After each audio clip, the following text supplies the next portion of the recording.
Welcome aboard for another video. Thanks, Conductor Keith. Hello, and welcome to my channel, as usual. Thanks for dropping by. And the purpose of today's video is twofold. First, to prove the value of Magne-Traction. I've heard people say, oh, well, that must have been a gimmick or whatever, you know. Maybe they have a locomotive from the post-war era where the magnet's been banged around or demagnetized or who knows what. But anyway, I want to show you the benefit of Magne-Traction that I fully believe it was not a gimmick. I mean, yes, a gimmick in the sense that it helped sell trains, but it actually worked. Because I'm using this train to prove to you Magne-Traction worked, the second part of this video will be a detailed look at my military train here and why. So I hope you enjoy this video.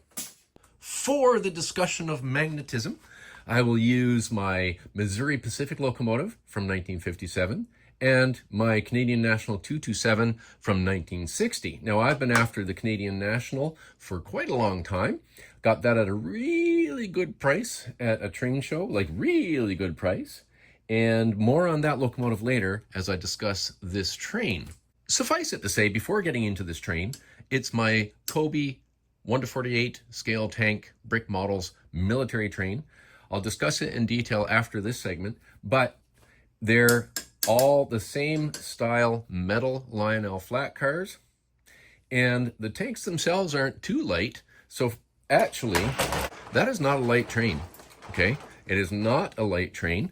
And this is the chassis that came with my 227. It is original, doesn't have the front coupler, but somebody had added a 3-position reverse unit in there. So this did not come with Magne-Traction. There are no magnets in here, no big heavy magnets. And obviously from this era, there are no traction tires. Let's put that on the track. Now, to compensate a little bit, Lionel added this lead weight right there, okay? Just to add a little more traction. So let's put it on, okay? Now, see if we can pull this train, no Magne-Traction, but with the added weight. Which way is it gonna go? Reverse, of course.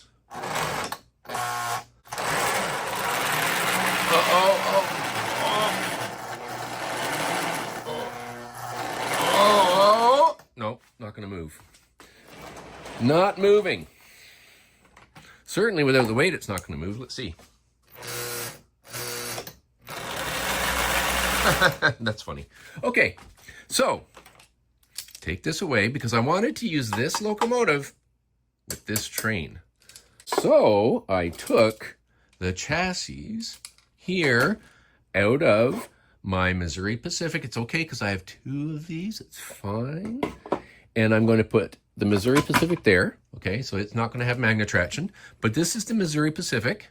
Okay, and it's got Magne-Traction. See? And it's fairly strong too. So magnets here. And this was Lionel's way to stick to the track, give it a little more traction before traction tires. Does it work? Okay, so now I'm just going to put this on the track. Now this will prove whether or not Magne-Traction actually worked. Oops. What might help if I actually had the lockout proper?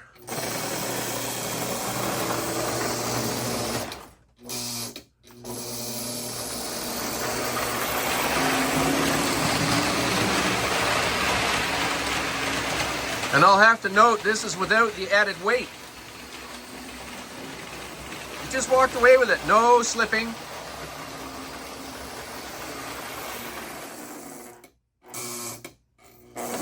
See, look. No slipping. Magne-Traction is better than people think.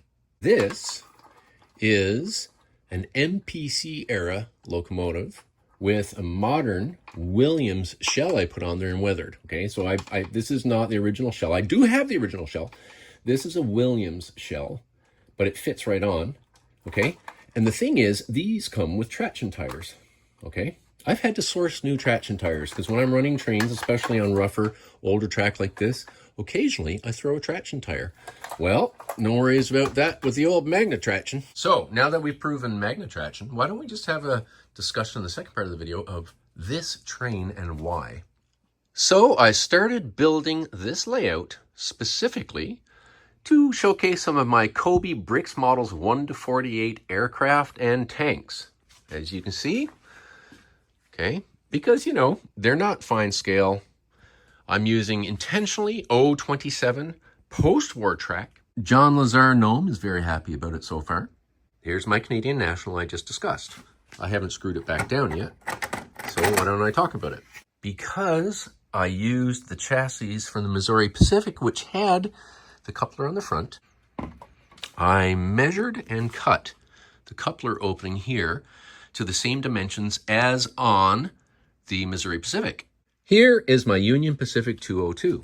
This is what the Pilot here used to look like. No front coupler. This locomotive is a stellar runner as well. Now you notice, here's my Shermans, my Churchill tanks. Now this is a cheat. This is a 1 to 35 scale COBI Jeep and trailer. I couldn't pass it up. It's so nice. 1 to 35 scale is too large, but given that the Jeep was actually a really small vehicle, I'm okay with it. Because I wanted to have a vintage feel, I chose this style of post-war flat car. It gives the train a more universal sort of look, if that makes any sense. All the rail cars are similar.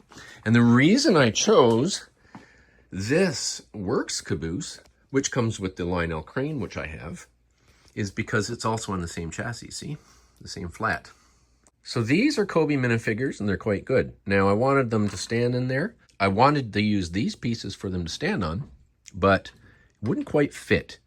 Now, given that this is tapered up, probably to come out of a mold easy, if I raise them up that high, it just drops in really snug, okay? So some of these guys are tank guys. I'm cheating. Some of them are World War I guys. Anyway, they're soldiers. Here we have a World War II British Sikh SAS fellow. Yep, very tough. So let's put that back there. So why don't we give it a run? And you'll get to see some sneak previews of some of the additional things I've done to the layout since the last video, which was about scenery.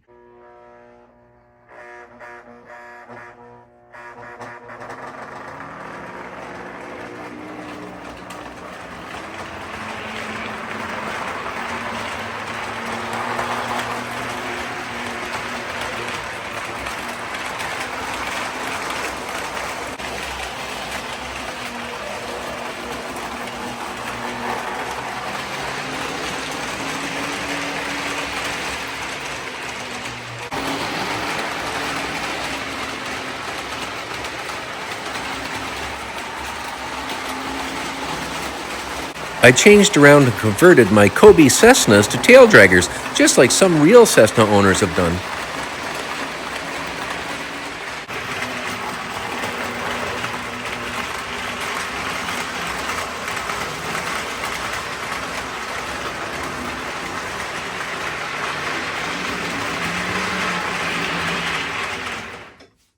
Well, I hope you enjoyed that video. Now, my next video about this railway will probably be Fun with Concrete Part 2, maybe? Because as you can see, I've used concrete everywhere. And some more scenery. So there you go. That'll be the next part. Thanks for dropping by.